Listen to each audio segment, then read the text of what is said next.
Walk the Talk America presents Guns and Mental Health, a podcast for firearms owners, clinicians, and the curious public.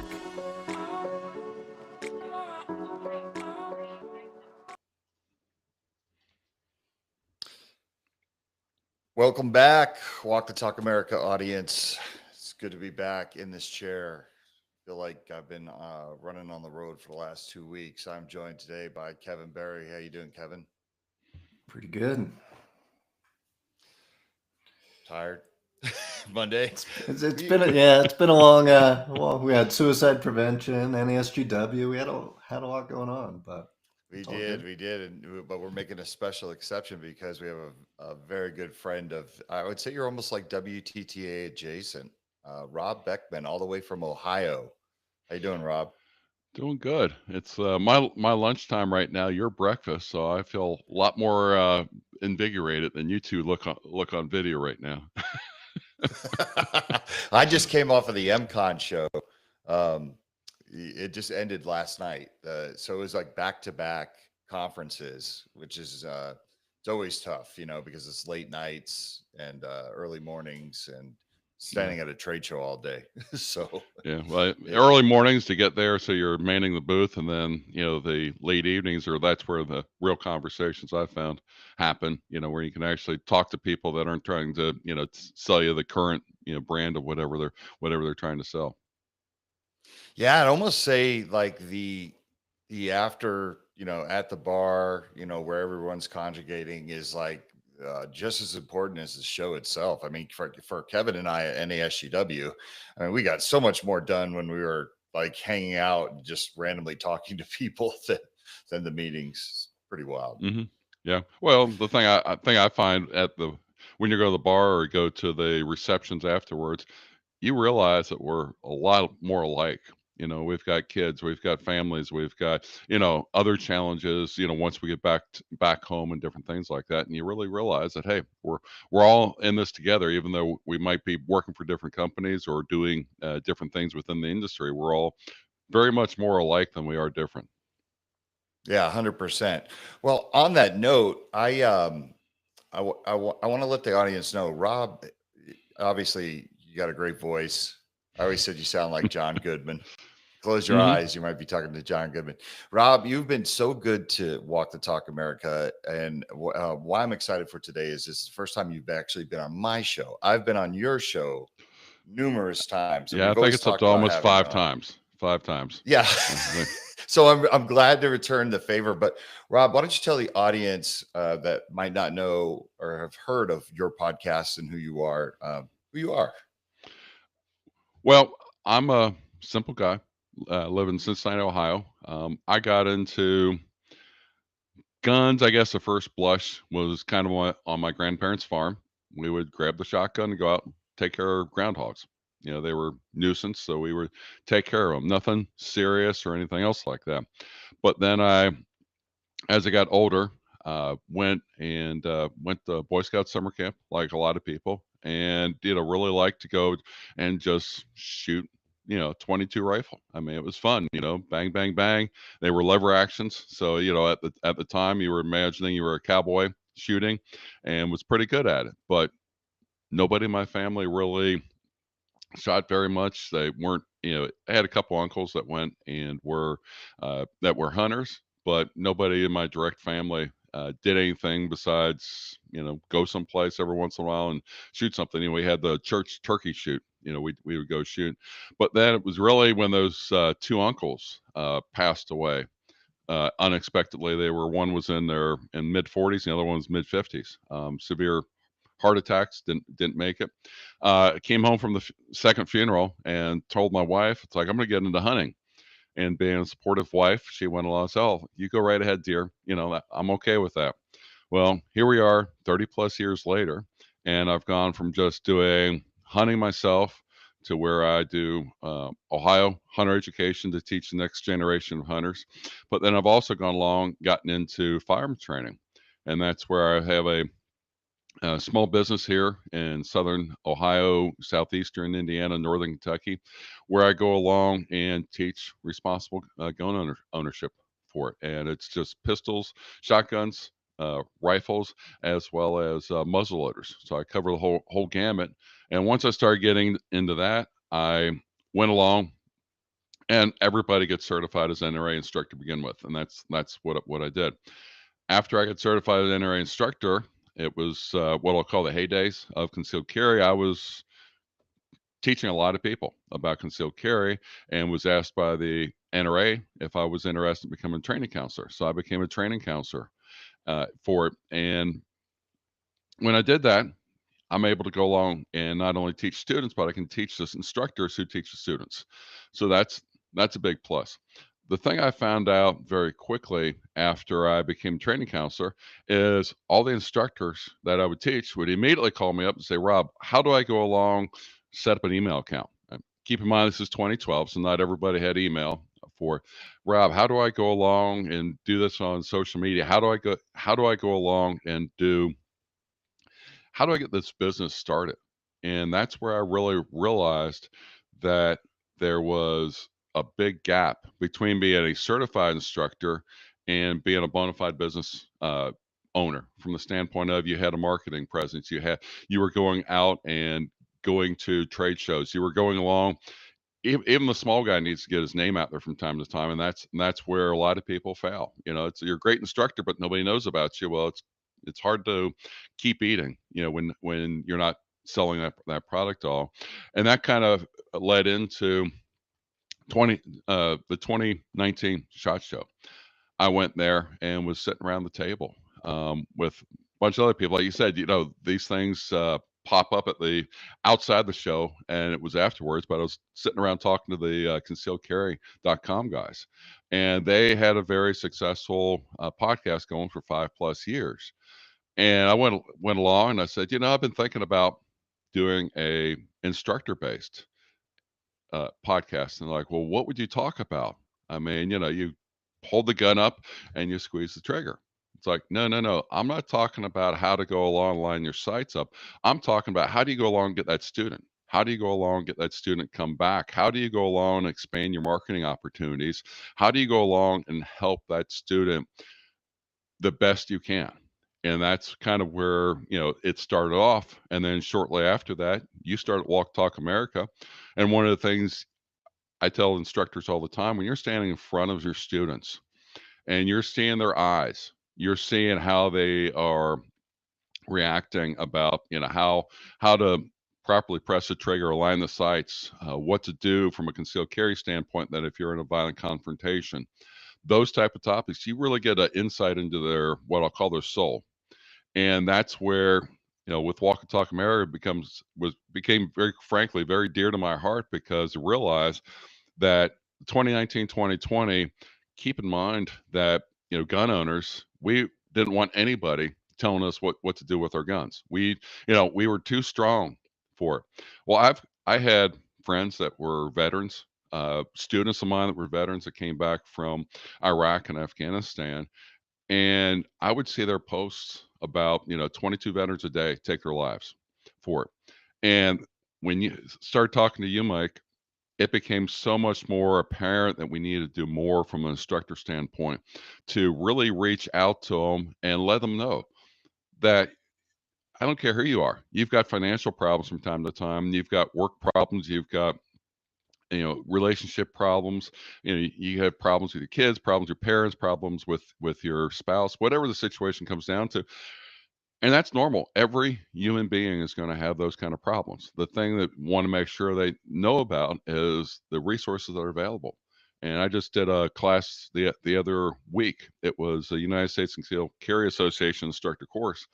And one of the things I handed out was the Walk Talk America brochure. And they're like, well, what's this? And it's like, and I explained it just like I did there. You're looking into these people's souls, and you want to make sure that they realize that, hey, if there is anything that's troubling you right now, and you think that there is a possibility that a gun might be the solution to it, take a pause. That pause will save you, because I'll guarantee you there is a child that wants to see you, no matter what you've done. Your kids, always want to see you. There's a parent that wants to, have their child around. There's a spouse, there's a friend, there's, all these other people that taking a pause can make you refocus and realize that, hey, okay, I overspent too much money. The bank's calling me to foreclose my house. This is really bad. This looks, but at the same time, how much stronger would you be if you went along and said, oh, I screwed up. I'm going to take advantage of these resources and I'll be a better person tomorrow, or next year, whatever it takes me to go along. Same thing with, if your relationship goes south, okay, I'll be the better person and, admit that I had problems, move on, and hopefully, in a year, I'll be in a better relationship. But realize that, firearm does not solve problems, when it comes along those lines. And the work that you've done, one of the best episodes I really liked when you came on was talking about during the first Trump presidency, and you got a seat at the table for that. And that was just like, wow, that wasn't just like, this wasn't just a small deal. That was a big deal that you're in the White House. You're there with other mental health uh, experts. I mean, experts. And they're looking at Walk Talk America, Michael Sidoni, is saying, what can we do to help stem this to go along? And when you went to the Aspen Institute and you start talking about the people that you meet, you've got Chelsea Clinton that was there, and all these other big names that people recognize. You realize that you're doing something special, and that's where, quite frankly, I've brought it to my instructors, not only the ones I teach, but also the people that listen to my podcast, because I think it's really important for instructors to go along, not just make money from their students and be able to go and say, hey, this person was certified in this state to be able to carry, or they know how to use this rifle or this shotgun, but actually go along and say, I gave this person a little bit more information to hopefully make them safer, and maybe it might transition over to their kids or something else like that, because the number of suicides that happen every year from firearms is shocking to think about, that people saw no other reason but then to use a firearm to commit suicide. And that's an easy number to fix. Well, we can address that number easier than a lot of the other numbers when it comes to firearms, I should say. You still have to go along, get a hold of the people, and realize that no matter what you've done, no matter who you've disappointed or different things like that, there's a large group of people that want to see you around. I'll steal the one thing you talk about all the time. You get your kids on your gun safe, Michael, and think about it. Anytime you go to that, and you might be pissed off or you're angry, that causes a pause to where it's, hey, I have the guns to protect my family. I'm going to be there for my family no matter what I do. And yes, that is why I created my podcast and what I do with it, and why Michael Sidoni is probably one of the top 2 or 3 guests that I've had on in the 350 episodes, talking about what success Walk Talk America is, because I think it's that important for instructors to have that information available, not only for themselves but also to their students, because I don't want to hear about a student of mine that's took their life. I try to teach them the 4 rules of safe gun handling, and I don't want to hear about accidents. Well, let's give them the information they need to have the mental health resources available to them. Yeah, no, that's awesome. And we're going to get in a little bit later in the show, we're going to get into your run for the board of the NRA. But I just want to let you know, Kevin, if something ever happens to me, I think Rob could fill right in and as the guy who runs the show and just continue Walk the Talk America. I mean, he certainly can definitely do the podcast, but it sounds like I mean, thank you, Rob. I appreciate like the kind words. But that's one thing about your Michael, podcast Michael, yeah? let me interrupt you for a minute. There's only 2 podcasts that I've ever cried over. Okay, they're yours and one other person that I had on mine. It's called Hard Corners. Okay, and the reason I teared up over it is because you start talking about the impact, and I'm thinking about my family and different things like that, and you realize it's like, wow, there's a responsibility here to go along and do the best we can for our family. It's not just about me all the time. It's, we do this for our family. And that's where, the Guns and Mental Health podcast and Hard Corners are the only 2 podcasts that I've been driving and tearing up and all that kind of stuff, to where it's like, yeah, I'm glad I'm not around a bunch of people. I've been wondering why I'm tearing up, listening to a podcast on mental health. No, that's awesome, Rob. Thank you.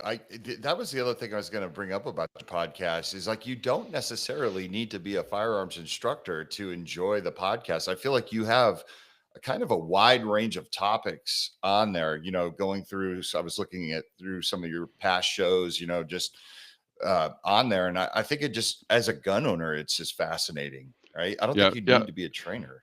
Yeah, I go along target trainers about educating about different things from training gears to advertising and such. But I've had people come up to me in the past and go along and say, "Oh, I really like that. I like that information it had on this podcast about church security or something else like that." And it's like, well, what classes do you teach? It's like I don't teach classes. I'm a just a regular citizen. It's like, yeah, I mean, there's nothing on the podcast that says you got to be an instructor to listen, but at the same time, it's really nice to go along and see that people are getting the information they need, from it. Because I think church security is another one of those things to where we talk about it, and it's really easy to do that, but it's a lot harder to go along and actually put it into action and make it to where you've got an effective safety security team at your church that not just handles the infrequent active shooter, but takes care of all the other incidental things that go on when a kid gets lost, or somebody comes in, they're looking for help because they are depressed and different things like that at their church. Yeah, no, that's great work. When did you? And this, I was at MCon this last weekend, so this was a question that I was asking a lot of people, especially because my booth was like right next to GOA's, and then across the aisle was Everytown. Hmm. It was kind of an interesting dynamic, but there were people that would kind of gravitate towards our side because clearly they were like super pro 2A and they were veterans, right? And then you had, actually the guys working the Everytown booth, all four of them were veterans. But they had that belief system. They're approaching gun violence from a totally different angle than obviously Hmm. GOA and Walk Talk America. But when did you really understand the Second Amendment and its importance, and to make this like part of your lifestyle? Like, when did that come about? I would s- I would say it's probably was the early 2000s, and for the audience to kind of frame it around then. um, I had my kids. My both my son and daughter were born in the 90s. I can remember this assault weapon ban, and like with any other kind of legislation, you realize it's chipping away at our rights. And at the time, I didn't have an AR. It's like, okay, assault weapons are bad, so I'm indifferent. But once I got more into hunting, and I didn't get into hunting until 1995. So during that time frame, I made a transition. And, initially it was shotgun hunting. Ohio was a shotgun slug, so, it didn't need, you know, quote unquote, AR wasn't going to be anything I could use. But then as laws changed for the hunting, where it allowed me to get to pistol hunting, as the laws changed and allowed me to carry in Ohio. Ohio's had concealed carry since 2004. You go along and start listening to the news, and it's like, what the difference does that make, when it comes to, how many rounds are on a gun, or who can buy it and who can't, because you realize that it's the person and not the object that's the dangerous part behind it. Me as an honest, law-abiding citizen, uh, I should be able to carry, whenever, wherever I want to, because I'm law-abiding. I don't go into the convenience store and steal from it. I go in the convenience store, get what I want, pay for it, and leave. So when people go along, they're worried about somebody carrying. I always go along and say, well, you don't worry about people stealing, but you go along, and if I got a gun, all of a sudden you're worried about me, shooting them, and that's led to a lot of conversations and a lot of education, also, especially being a fire instructor, because I have the people that are diehard 2A, the people that are indifferent, and then people that are on the I don't think anybody should have guns. And it's like, okay, but what are we going to, if you believe nobody should have a gun, what about the police? Oh, well, the police are good, but it's like, okay, but police are people. and you pull out some of the statistics about, how police have more interaction to get with getting arrested for domestic violence and drunken driving, different things like that, than the average concealed carry holder, you go along very quickly realize that, wow, concealed carry holders, they go through and they're extremely responsible segment in the population for it, and also have to admit that criminals are not going to be deterred by a new law. It's already against the law to steal. It's against the law to murder somebody. It's against the law to mug people. All those types of things. So going along and saying you can't mug somebody with more than 10 rounds in your magazine are kind of like, well, wait a minute, wasn't the first part of that illegal to begin with? So I just I find it very interesting, and I've progressed more and more in supporting the NRA, in what they do, the GOA, Firearms Policy Coalition, a lot of the state groups, because as much as GOA and NRA fights at the national level, we also realize that there's a lot of individual fights that are going on in California, New York, even here in Ohio, to go along and make things. You need strong presence in order for legislature to realize that, wait a minute, this isn't going to solve us any problem where you're fixing it by the object, not fixing it by the person. Yeah, it was really interesting spending, the last 2 days, full days, just chatting with the Everytown people that are across the aisle from me, because we were very close, like the aisle's very small. They were there promoting their new firearms training course. I guess every town has a training course, right? Which, those guys were really candid, and I was too, like, about just everything. Like, we played nice in the sandbox, but it was really interesting because at one point I'm like, did you guys like have a meeting and talk about how like a lot of people see you as completely anti-gun, and clearly they're not? I mean, those guys all carry. Like the main guy I was talking to, he's talking about the time he got his concealed carry license, right? But I'm like, is it hard to convince people, like, who's your audience, right? Because there's a lot of people in this room that are going to walk by there and be like, firearms training course from Everytown, no thank you. Like, you know what I mean? What are you gonna like red flag law me as I come through? But clearly they must have the ear of some gun owners, because it wouldn't even be worth like doing this whole project, I assume. But it's kind of crazy because like you start getting into the conversation about like legislation, and I didn't really pull any punches, but I know ways to ask questions to where you can kind of get them backed into a corner. And and one of the things that I just want to share this with you, Rob, because I think you think it was funny. At one point, I asked, how many concealed carry license holders have actually gone and got their license and then committed a crime? I was like, do you guys have any statistics on that? And it was so funny because they were like, no. And then the one guy was like, well, constitutional carry is ruining that. And I'm like, but what about before constitutional carry? Like what there, surely you had to have some numbers. You keep saying like, this is bad, that people could just carry guns. How bad is it? Like, how many people, it's so funny because they don't really have the information that they should. You think that would be a statistic that you could just throw in somebody's face when they ask you that. And it was like all four of them were like, nope, I don't know. Well, and whether you've got a concealed carry license, or if you're in a state that allows for constitutional carry,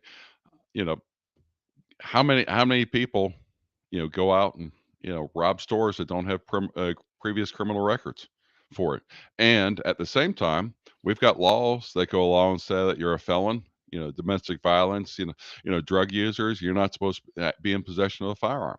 So, there's overlapping laws. And again, it's one of those situations where I don't think we have a law problem as much as we've got, a problem applying the law or holding people accountable to, the laws that we do have. Yeah, no, I agree. I asked the guy because he said he was interested in coming on my podcast, and I was like, I would welcome you on the podcast. I was like, do you have thick skin? Because it's like not going to be me. It might be a listener, the comment section later, right? And but it's kind of fascinating to get their view. But I was kind of shocked that he wanted to come on the podcast, because I think if you come on this podcast, I'm going to ask you the questions, and we're going to go through the scenarios. And I've been doing this for the last, 7 years, and I feel like I can do it I can almost debate you by just asking questions and not saying anything else. You know what I mean? Like, I haven't seen the Everytown training. I've seen their advertisements and doing different things like that. I do find it they are not training instructors for it. They've got a small group of people that go around and do the training. So there's no way to know, without taking the training, what they're all going to do. But at the same time, just like you, I'm very interested in see how do you go along and explain to people how to be a responsible gun owner, and how to shoot and do those kind of training, but at the same time, align with the message of Everytown when they're trying to, outlaw guns on various levels between magazine limits or specific cosmetic, for the AR-15s. There's all these different things to where it's like, so you're really telling me that this little feature on this gun makes it more dangerous than not having on a gun, but if I go along, get myself a lever action, that would be completely safe. And, Right. those are the things, again, when they come up with their arguments, they go along, it's like, wait a minute, this doesn't really solve the problem that we're having here. Yeah, it's going to be interesting to see how they invited me to actually take the training. Apparently it is online, but I'm looking forward to that. I want to see how. I'm sure there'll be some stuff that's just standard, right? Like safety rules and things like that. But I'm sure they're going to weave in things or make suggestions. I always joke around, like, store your ammo in Mexico and your handgun in Canada. That's the gold standard, right? Nobody does, but I don't know. What are your thoughts, Kevin? Yeah, I'm just looking at the site now. They consciously separate themselves from it. So it's on the Everytown website, and then it's called Train Smart. They have a tiny little bit nod to Everytown, but I think they're trying to distance themselves from the main brand to maybe have a better chance to build trust, it looks like. Yeah, I mean, they were calculated. They were smart. There was 4 guys, 3 of them Marines, 1 of them was in the Army, right? So, like, no one ever. When you're on the inside of the Second Amendment, you kind of know, like, just because you're in the military doesn't make you some sort of expert, right? Yeah. So military and law enforcement, yeah. they've got their ways of doing things, and I always thank them for their service. But at the same time, it doesn't always equate 100% over into civilian carry. Yeah, like, what's best for gun owners in general, just because you were military.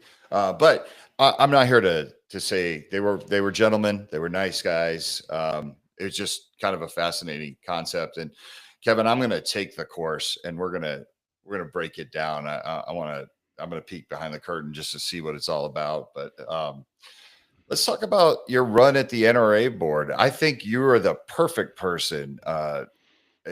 Let's start off this way. What is the NRA doing right these days? And I believe they're doing good things. What do you think? The NRA over the last 2 years have shed a lot of problems that have developed over the last 10 to 15 years for it. Doug Hamlin, as their new executive vice president, has really taken the organization new level. One of the things to where non-members might not realize, but the efforts that were made to reduce the NFA tax down to 0 earlier in 2025, the NRA played nice with everybody else, the GOA, with the Firearm Policy Coalition, the American Suppressors Association, all these other groups.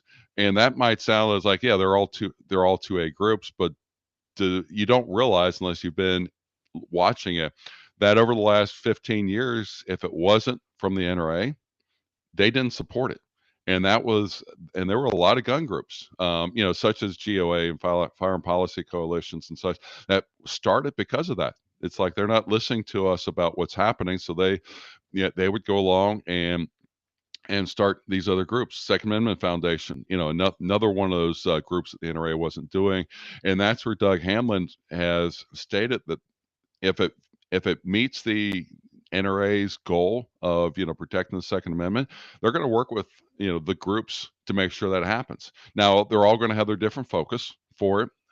So it's not going to be like you have NRA here and you got NRA B or NRA C here. No, it's going to GOA, FPC. They've all got their areas that they focus on differently, but it's play together. The sandbox is very small when you look at the Second Amendment, but at the same time, the stakes are really high. Now the NFA tax is down to zero, or will be going to zero on January 1st, 2026.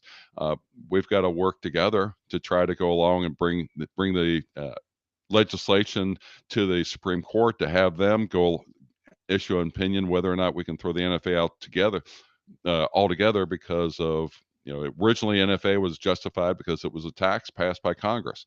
Now that the tax is zero, then there's no tax, and will the Supreme Court allow it to be thrown out? Which translation for the people that may not be NFA aware is that would go along, allow you to have a suppressor, a short barrel shotgun or a short barrel rifle without having gone through additional paperwork than just your normal background checks for it.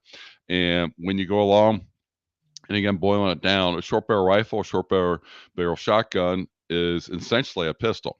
It is, and that's where you get into a lot of these gray areas, to where I've explained people by showing them a little graphic about a pistol with a forearm brace or with a vertical brace is illegal, but you but you can get a short barrel rifle, or you have a rifle with a vertical forearm or vertical grip, and that's legal. And they go, oh, that doesn't make sense. And it's like, exactly. There's a lot of firearm laws that don't make sense. And suppressor, it's absolutely positively useless without having a firearm attached to it. And when you compare it to a muffler on a car, we all know what a muffler or what a car sounds like without a muffler. You put a suppressor on it, it makes it quieter. Doesn't make it silent like they show in the movies, but it does make it quieter, which helps save people's hearing for it. If you've ever, people that haven't gone to a range or indoor outdoor range and somebody's shooting a big rifle, even with normal hearing protection on, sometimes you got to double plug it because of how loud things are. And with the suppressor, reduces it significantly, which then that's good for your health, because hearing is not one of those things that you can get back. Once you lose it, you lose it. The only thing they can do is add hearing aids, and those are not very effective, for true sound. Yeah, tell me about it. I feel like all the years I've spent at ranges, and I was at a range day on Friday for MCon, and I've noticed my hearing has been affected by that. And and there was people shooting suppressed, and then there were people shooting with the regular, with nothing. And I mean, you could tell a major difference. But you're right, Hollywood has really done a disservice to a suppressor, because now everyone just thinks that.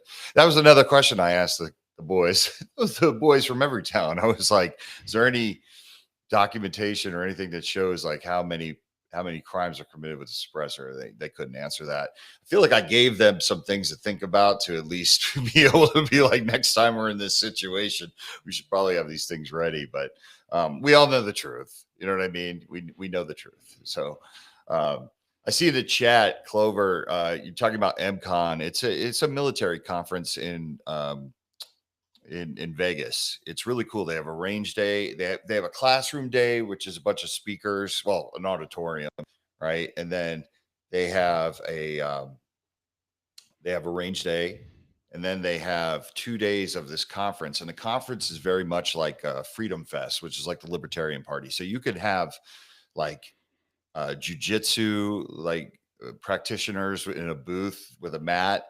Then you can have yoga. Then you can have alternative therapy for veterans and active duty military, like say ketamine treatment and say psilocybin, right? Like, I mean, there's all walks of life. Then you had GOA there. You had Everytown. You had Walk the Talk America. You had Regal there. You had USCCA there. So there is this like gun element, and then there's all kinds of just veteran benefit organizations out there, a lot of good 501c3s.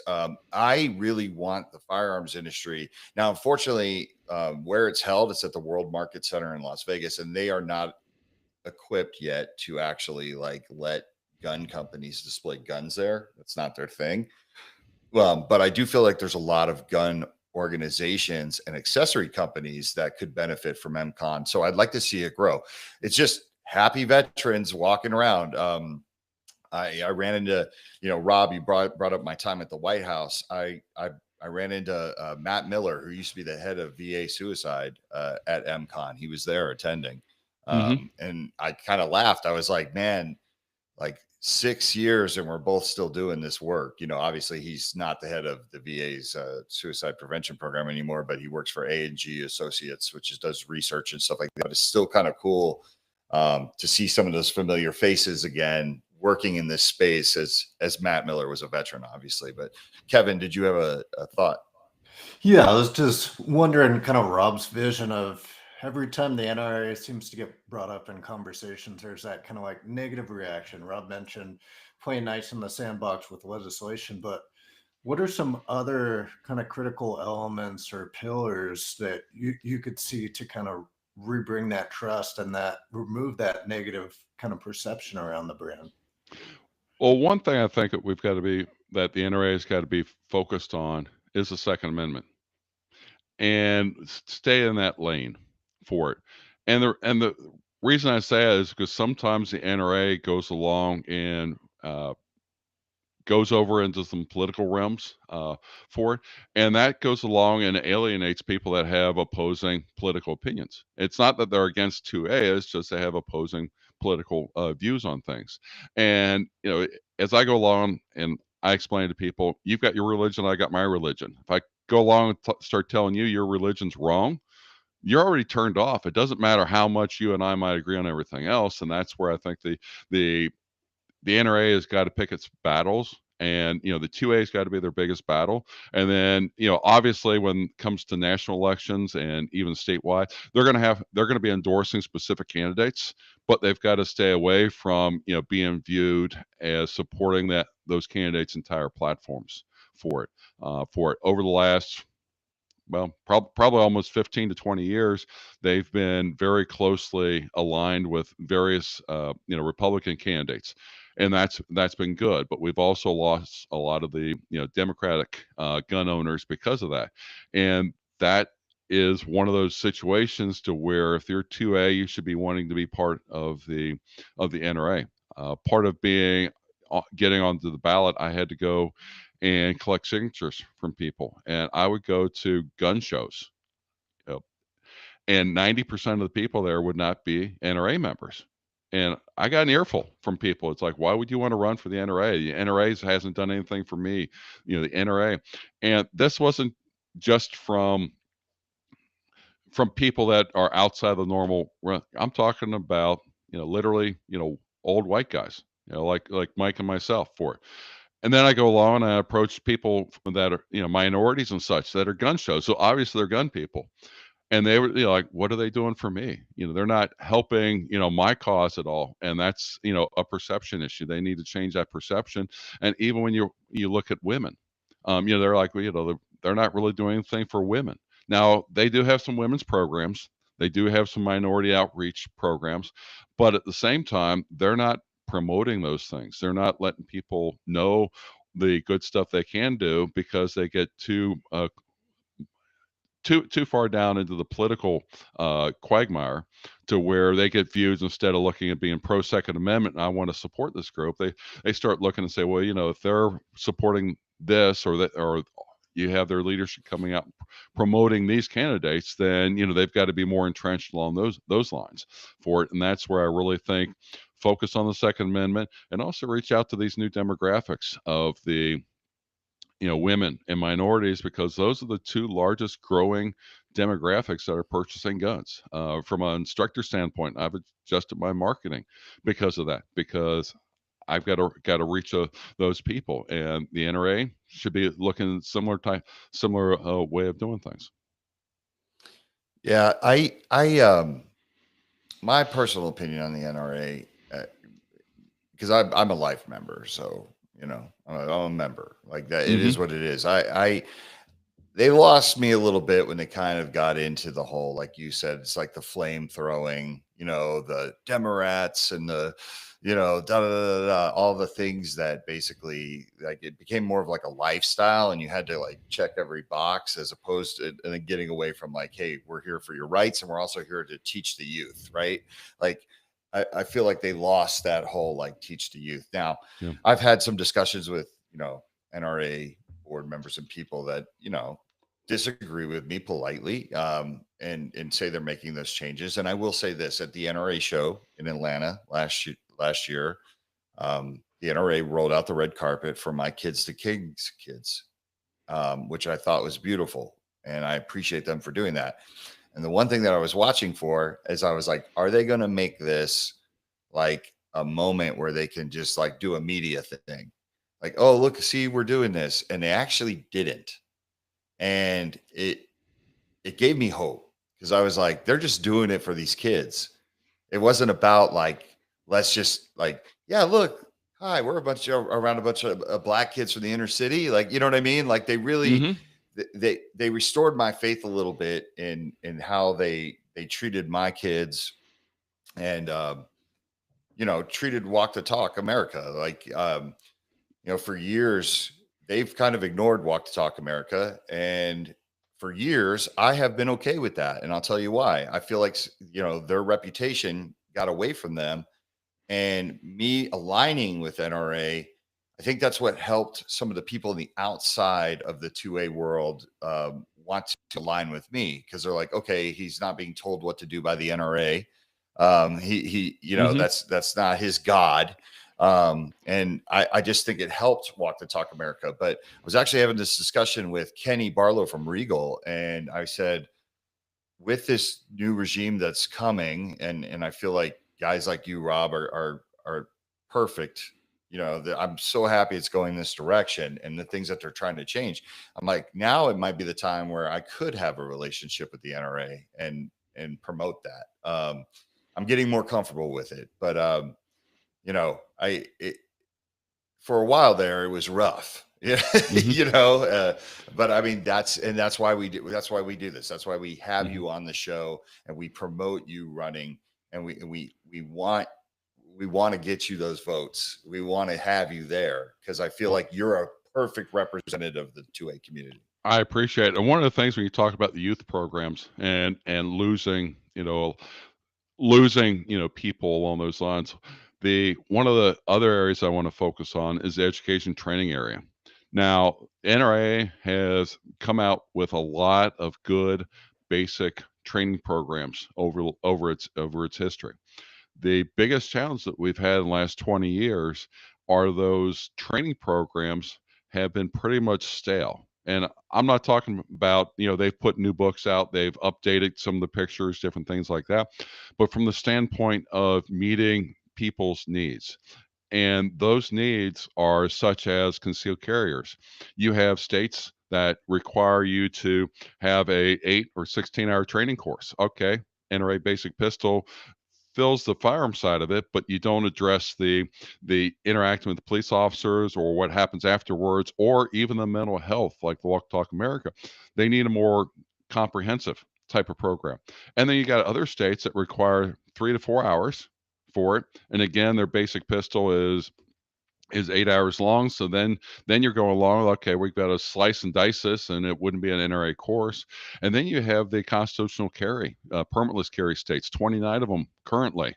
And people go along and say, I don't need training. And you go along, it's like, you don't need a license, you still need training, because it's still your responsibility to know. And that's where I'm on the outside looking in, but from where I am right now, I'd really like to see the NRA go along and literally have a YouTube series that somebody could go along, get on from their home, and be able to say, hey, here's permitless carry 101.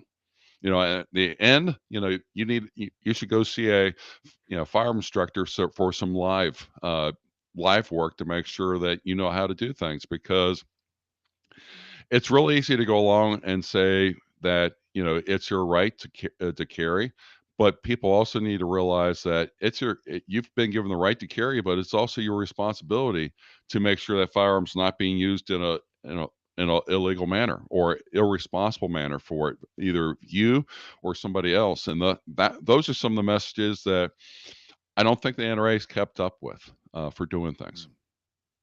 Yeah, Kevin, we got some questions in the chat, right? Some comments. We do. Let's see. I'll bring up Clover's. Yeah, Clover's lighting things up.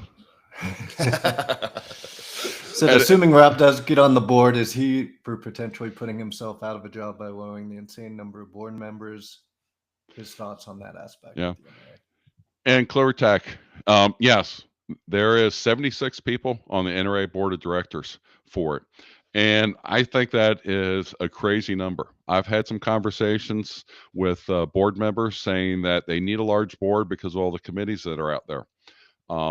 Where I stand right now is I would like to see that brought down significantly from the standpoint of having people on the board of directors who really will drive the organization, not be committee members, but drive the organization. I come from corporate America, so I'm very used to seeing 10 to 15 people on a board, and they work with the vice presidents within the organization to drive their marketing, drive their manufacturing, drive their information technology. But every board member is not on the IT committee in order to trying to figure out what IT should do as far as implementing new systems. They have people that they bring in. And I think the 2A industry is a great example that I'll use education trainings. That's one of the things where you could have one or two board members on that committee and they could bring in 20 or 30 industry experts very easily. People would be raising their hand and say, hey, I could help you out with shotgun or rifle. And you don't need to have 10 board members on the education training because it becomes herding cats. Which board member do you listen to? At that point, you should have a board member go along and say, Mike, you were going along last month and you're going to be putting together a program for this. Okay, give a report for that. Kevin, where are we with those YouTube videos? And boom, boom, boom, you're showing progress, but you are experts in those areas, and I'm not. And that's kind of the way I look at a board for it. And that's going to take a little bit of time to get our arms around it and see if my approach makes sense. But I think with the new board that's there, they are very much focused on one, accountability, making sure, because the days of old when nobody knew where their money went is gone. Doug Hamlin is going to make sure that members know where all their money goes and why maybe they're asking for this or why they're spending money in these areas. And that's really important for any organization, because once you lose faith in what your leaders are doing, you're less likely to go along and donate money to them. That's more, that just diminishes your memberships. Everything starts going down. And in the end, I'll say it this way: if it makes sense that we take it from 76 board members down to 35, and that is my year to be up for reelection, and I don't get reelected, I will be extremely happy. I will, I do not go along and, say, somebody else, I should have gotten voted before them. I'll even say it this way, and this might shock a few people listening to me, but if I don't make it in 2026 on the board of directors, I will have accomplished the goal I want to accomplish when it comes to my run, and that is to bring the visibility NRA up, to make sure people realize that NRA 2.0 is real, that it is an organization that's worthwhile to support. And if my candidacy does those types of things, then I think it's been a good run for me. I'm not going to try to run for the next 5 years in a row trying to get on it, chipping away little by little for it. But I definitely, I think I'm bringing the visibility through some of the social media that I've had, through my podcast, through your podcast, other different publications. So hopefully I'll make it, but I'm not betting my life on making it. It's the only thing I'm really engaged on is making sure that people realize the NRA 2.0 is real. And here's one thing that I went along and really took to heart when I was at the NRA annual meeting this year, was Doug Hamlin came up and start a conversation with me. And he went along, did that with a lot of people. The old regime had handlers that you couldn't get within arm's reach unless he wanted to talk to you. That's not a good way to have a member or oriented organization for it. And I've heard since then, Doug Hamlin has done a town hall for NRA meetings or NRA members. He has personally answered all the emails that were sent to him for it. And Mike could attest to it. Being the president of an organization, you get a lot of people to send you a lot of questions. Some of them on topic, some of them off topic. But Doug Hamlin's taken his time to respond to people, forthright to say, hey, NRA screwed up over the last couple of years. The NRA is making changes. The NRA is a different organization than what it was 3 years ago, different than what it was 5, 10 years ago. And that's something that we need to capitalize on and keep that momentum going. And part of the reason why when the board members came and asked me to run, I went along and it was a pretty simple answer. Why? Why should I run? And why aren't there other people? And they, convinced me that I had the right talents to be able to take it and drive it, continue not only grow it, but also improve the image of it to let people know that, hey, this is different than what your father's, your grandfather's NRA was. Yeah, I love that. I think that's super important.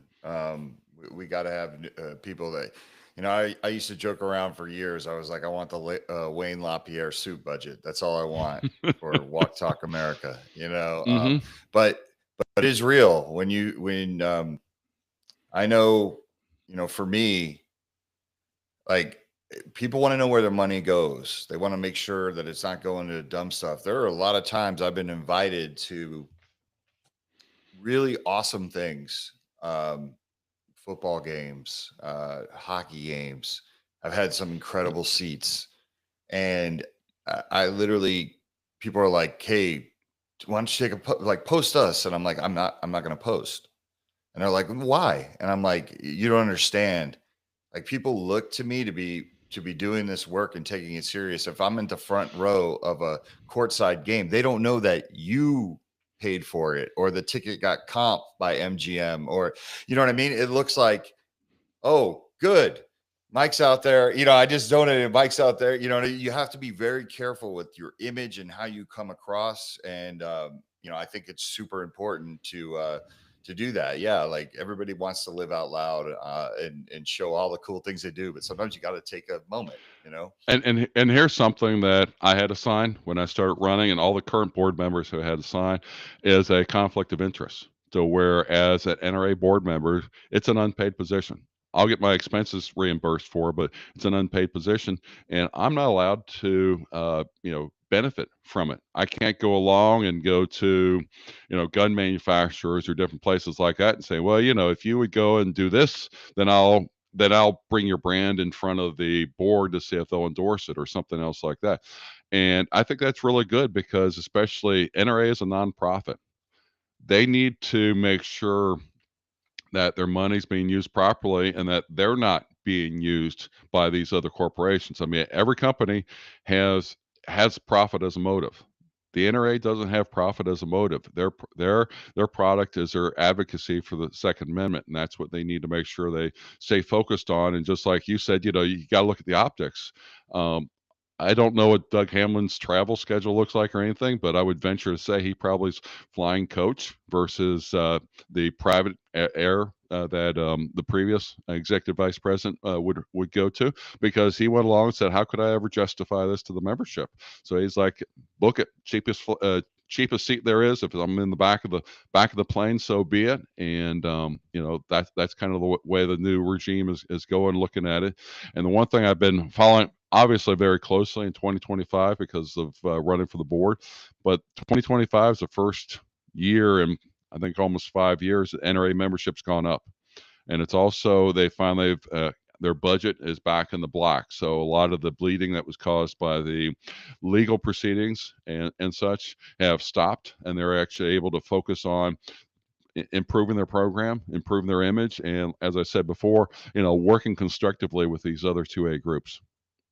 Yeah, getting back to the real work, which was ignored for a while, and I think the door is always open for I don't want to say necessarily forgiveness, but maybe it is that's the right word. But the door's always open for people to come back. I mean, in the chat, Chris said, "I'm a lifelong benefactor member, but have not given them any money for years. Um, but I would not be opposed to donating again if things change for them, right?" And that's why we need you on there, right? It's because it's like people like you that are going to hold the NRA accountable and not let people spend money on weird stuff that has nothing to do with 2A rights and furthering our cause and what we believe in.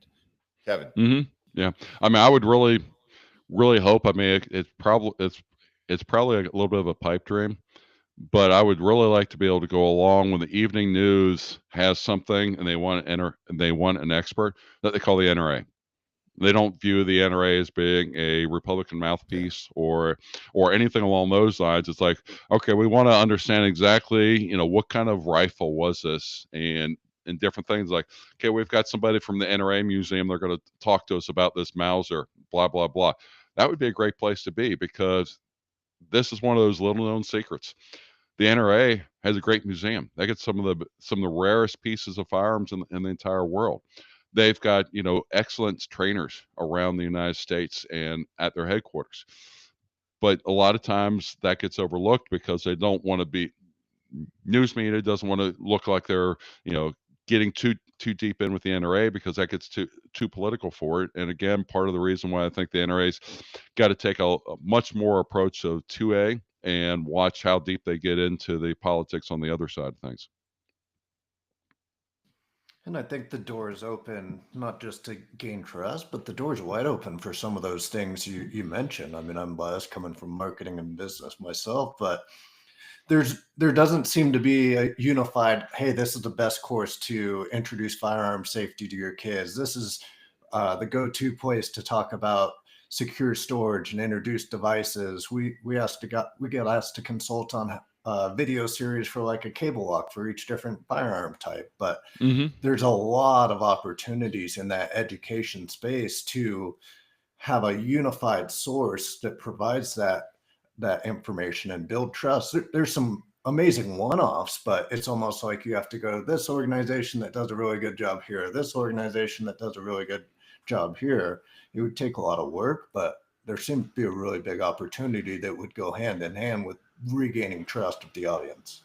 And here's one thing, when you're talking about all those videos and different things like that. If you went to Chris and myself, Mike, as being life members, benefactor members, and such, and said, "Hey, we're looking for a one-time donation, $100 a piece, that would go to this new video series that would be this, and this."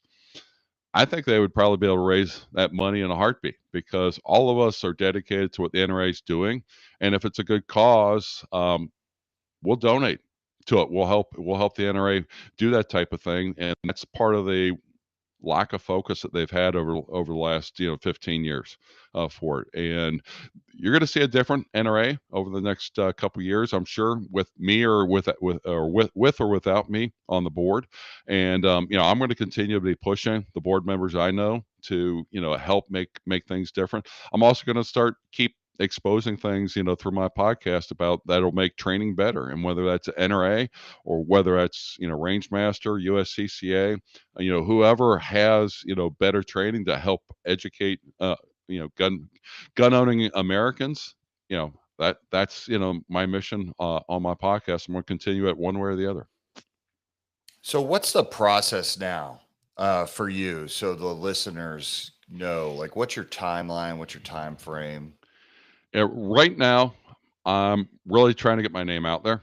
Obviously, I reached out to you, Mike, and the reasons for it is I don't think I'm a household name, so I'm asking for people that have that belong to gun clubs or have a gun shop, different things along those lines. I've got flyers that I can send you if you'd like. Also going along, trying to get on as many podcasts or magazines that I can, because the critical timeline is the ballots will be coming out in the February NRA magazines, which will be hitting people's mailboxes at the end of January. So shortly after SHOT Show, and that'll run for approximately 8 weeks. And then at the end of March, we will know who made it to the board, who didn't make it to the board, and then April is the annual meeting down in Houston, Texas, where the new board members will be sworn in, and they'll start getting to doing what the board members will be doing. So it's lot of lead up work for it, and then during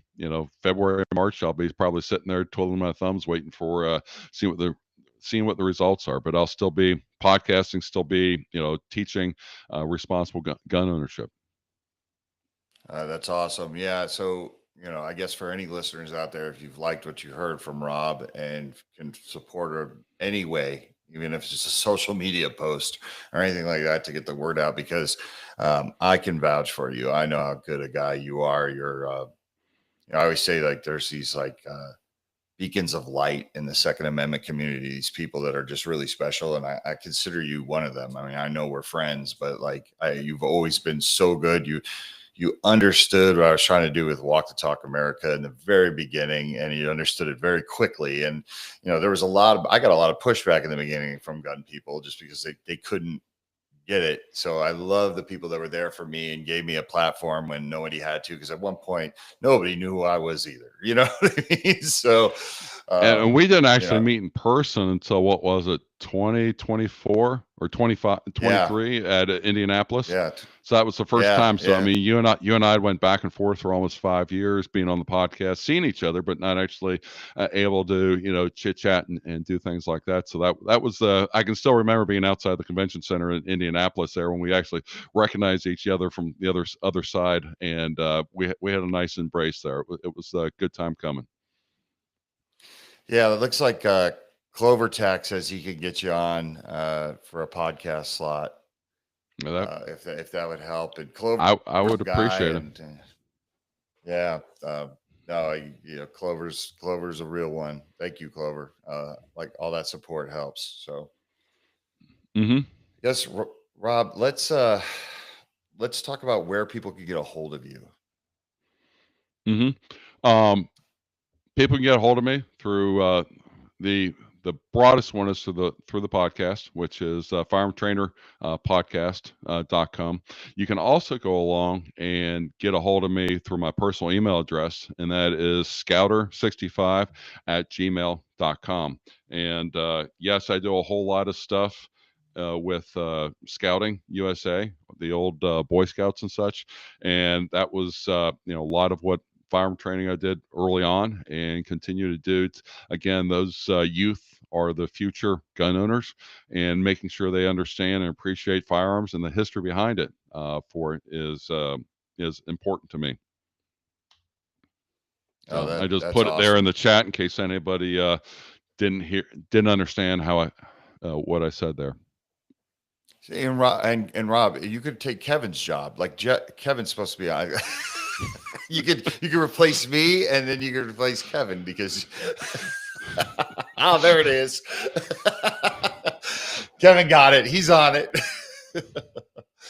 No, I'm really excited for you, Rob. And when you win, let's just assume we're going to will this into existence. When you win, I look forward to seeing the changes you make. And like I said, getting the NRA back on track. And then, we still got a long way to go. This fight really never ends, unfortunately. Yeah, it's not going to be 1 year and look how great things are. I mean, that's just like Walk Talk America. I mean, every year there's a little bit different challenge. You've got some wins, and then you got some more challenges ahead of you, and that's where the NRA, and that's where going along and improving the financial transparency, the education training, and engaging more of those demographics. Those are what I see right now. Once I get in the middle of it, I'm sure even if we can claim success in 1 year on all three of those topics, I'm sure there'll be some other challenges that'll come up. I mean, it's the way things go. Yeah, 100%. But if we can continue to grow the shooting community and get new people engaged and involved, and I think you have the same feeling. It's like I always say, I'm trying to get the the firearms industry where the alcohol industry got with DUIs, right? Like, I feel like we can become leaders in the space, and guns are normal and they're everywhere, and we need to get more youth involved. I think we've lost that, just because of a lot of the rhetoric that's out there, but I think we can get back to it, and I'm starting to see it myself. after the research conference, next month that Kevin and I will be attending, we'll have to catch up just because we're finally getting some researchers to look at some of our programs and say like, yeah, we need to kind of examine these things, like especially like our Kids to Kings program, which is a perfect way to start getting some new demographics and new youth.